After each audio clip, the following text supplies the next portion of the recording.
Olá, eu sou o Ricardo Aralius, estrategista do Santander Private Banking. Hoje, quarta-feira, 12 de maio. Os mercados eles continuaram no exterior com aquele menor apetite ao risco, né? E majoritariamente acabaram encerrando o dia em queda. O S&P recuou ali na casa do 0,8%, voltando ali para aqueles patamares próximos a 4.150 pontos, tá?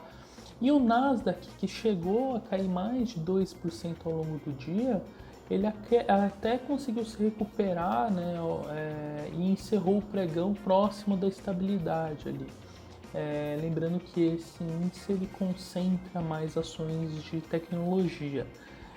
Isso aconteceu principalmente porque alguns papéis eles estavam sendo muito próximos de pontos técnicos importantes e isso acabou gerando uma força compradora, né, ao longo do dia, e aí por isso que a gente vê essa diferença em relação ao S&P 500, que aí já tem uma concentração em mais setores da economia. Mas de todo modo, essa perda de apetite ela está sendo nesse momento um pouco mais generalizada, ainda que os ativos mais cíclicos eles continuem tendo uma performance relativa ainda positiva, exatamente por conta do momento de recuperação da economia americana. E por trás dessa perda, né, de apetite ao risco, ali ainda residem aquelas preocupações com o processo de reflação das economias desenvolvidas, principalmente nos Estados Unidos, né? E mesmo a própria demora em solucionar aquela questão do ataque de hacker, né, que acabou paralisando, né, o transporte nos oleodutos americanos ali para a costa leste do país. Isso também ajudou a manter os investidores de mau humor em relação a essa questão, porque você vai ter agora uma pressão momentânea, né, inflacionária na questão de combustíveis, que ela não deixa de ser relevante. Como a gente vem falando, né, mais recentemente, se essa situação se prolongar por muito tempo, isso pode trazer impactos mais importantes para os ativos.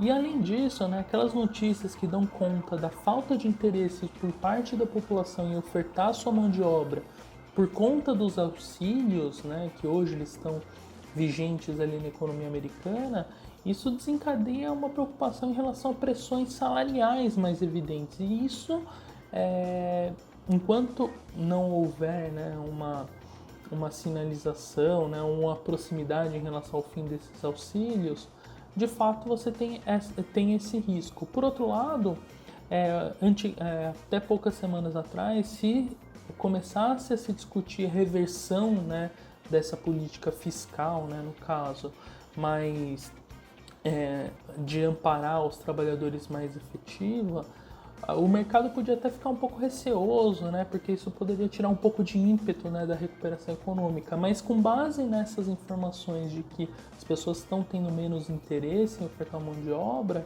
isso poderia até, por outro lado, trazer até um benefício positivo, né, que possibilitaria um equilíbrio macroeconômico mais razoável. Então acho que o mercado nem pioraria numa situação dessa. E nessa manhã a gente também teve os dados de crédito da China, já referentes ao mês de abril, e a gente viu uma desaceleração muito forte do dado. É verdade que lá já havia um processo de redução de estímulos, né, nesse sentido, né, principalmente em relação ao crédito.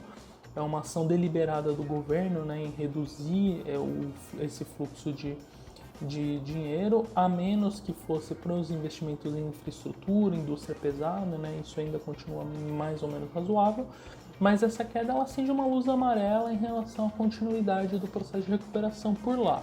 Enquanto isso, aqui no Brasil, o Ibovespa ele chegou a superar a marca de 123 mil pontos ao longo do dia, mas encerrou o dia com uma elevação de 0,8%, o que é bastante positivo. Mas quando a gente olha a abertura do índice, novamente ficou muito concentrado em alguns papéis que se beneficiam desse forte aumento das commodities que a gente vê recentemente, entre outros fatores políticos que acabam impactando algumas companhias, tá? Mas de todo modo a alta não foi necessariamente disseminada por todos os setores. né? E ontem a gente comentou de uma leitura ainda preliminar, né? Mas a questão da ata do Copom da reunião da semana passada, né, que elevou a Selic para 3,5%, foi importante a sinalização em relação ao objetivo do Banco Central em enfatizar a questão da normalização parcial, que nada mais é do que fazer uma parada, né, com a Selic em patamares abaixo daquilo que o BC considera como neutro, que hoje em dia deve estar ali na casa dos 6,5%, tá?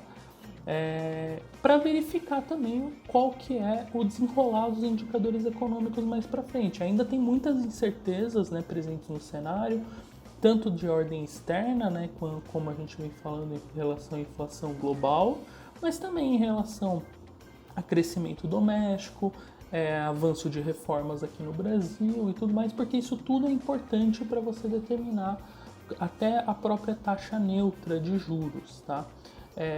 Além disso, ontem a gente teve também a divulgação do IPCA de abril, né, que ele teve uma desaceleração em relação ao número de março, né, veio para patamares ali mais plausíveis, né, para o momento atual que a gente está vivendo, mas existe um receio de que esses números sejam momentaneamente mais baixos, até que por conta exatamente dessas pressões que a gente vê no atacado, né, que estão influenciando os IGPMs, por exemplo, da GV, que já no acumulado em 12 meses estão com alta ali da casa de 35%, né, e obviamente isso acaba se espraiando, né, para os preços do consumidor eventualmente, né? E além disso, né, como nesse aumento de preço de commodity você tem muitos preços agrícolas também subindo muito, isso acaba afetando também o preço de ração para animais, o que afeta obviamente o preço de carnes, né, e entre outros fatores, né? A gente tem também a questão do fato de que os níveis de reservatórios, né, no país encontram-se abaixo, né, dos últimos anos, o que acende também uma luz amarela em relação aos preços de energia nos próximos meses, e tudo isso coloca uma perspectiva de inflação pressionada ainda mais para frente. Eu fico por aqui, um bom dia a todos.